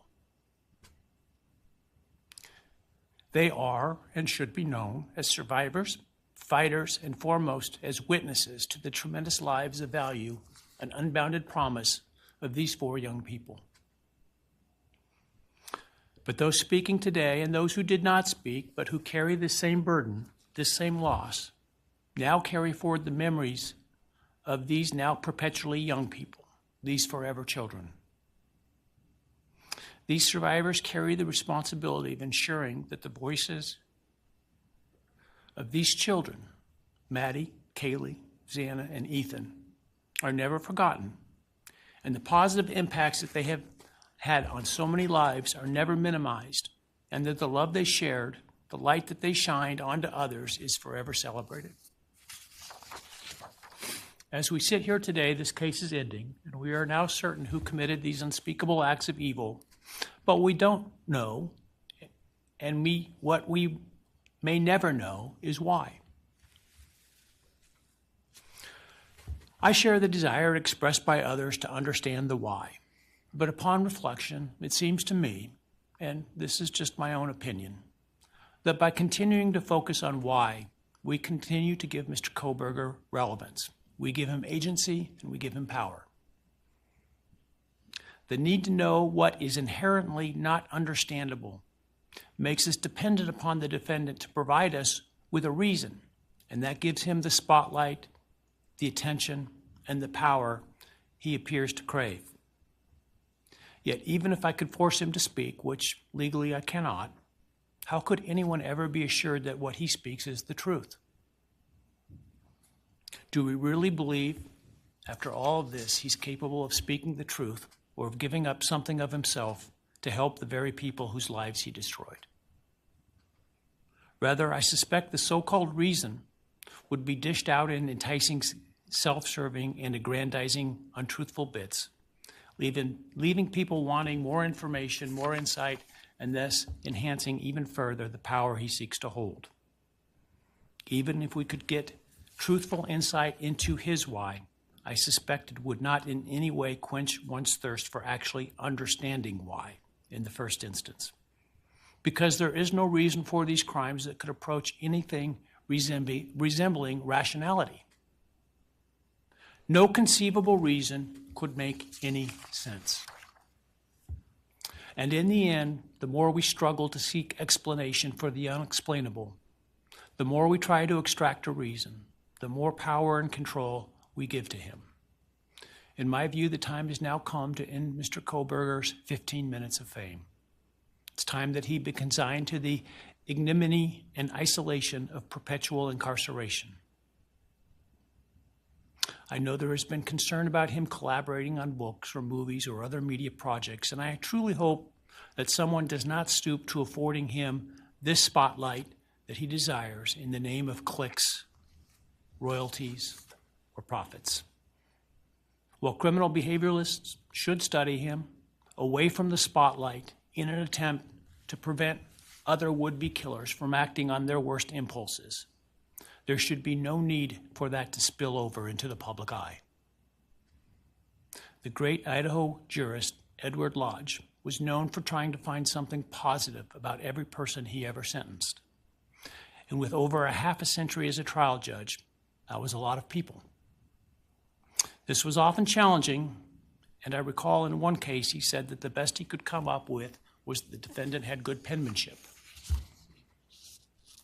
Truth be told, I'm unable to come up with anything redeeming about Mr. Kohberger because his grotesque acts of evil have buried and hidden anything that might have been good or intrinsically human about him. His actions have made him the worst of the worst. Even in pleading guilty, he is giving nothing hinting of remorse or redemption, nothing suggesting even a recognition or understanding, let alone regret for the pain that he has caused. And therefore I will not attempt to speak about him further, other than to simply sentence him so that he is forever removed from civilized society. And accordingly, based upon his conduct and based upon the record before this court, recognizing the standards that govern this court's sentencing decisions as set forth in State v. Toohill, I hereby sentence Mr. Kohberger as follows. On count 1, burglary, 10 years fixed, 0 years indeterminate. I also impose a fine of $50,000. Count 2, first-degree murder of Madison Mogan. I sentence the defendant to a fixed term of life imprisonment without the possibility of parole, a fine of $50,000, and a civil penalty of $5,000 payable to the family of the victim. On count 3, for first-degree murder of Kaylee Gonzalez, I sentence the defendant to a fixed term of life imprisonment without the possibility of parole, a fine of $50,000, and a civil penalty of $5,000 payable to the victim of the family, or to the family of the victim, pardon me.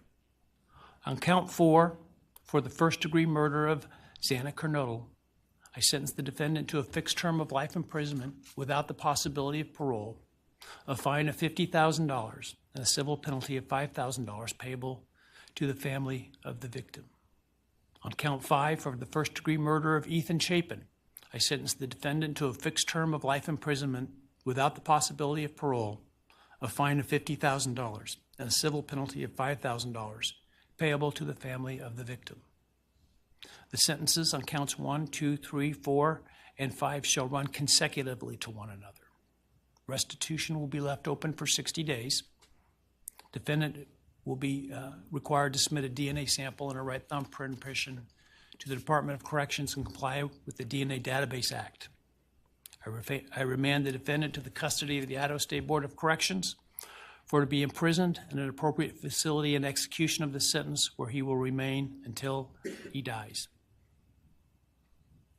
Though you have waived your right to appeal, you do have a right to file a notice of appeal, and any such appeal must be filed within 42 days of the date of the written judgment, which will be entered shortly hereafter. Though the appeal, you should be aware, may be deemed a violation of the plea agreement, and so I certainly suggest you discuss that with counsel if that is your desire. I ask the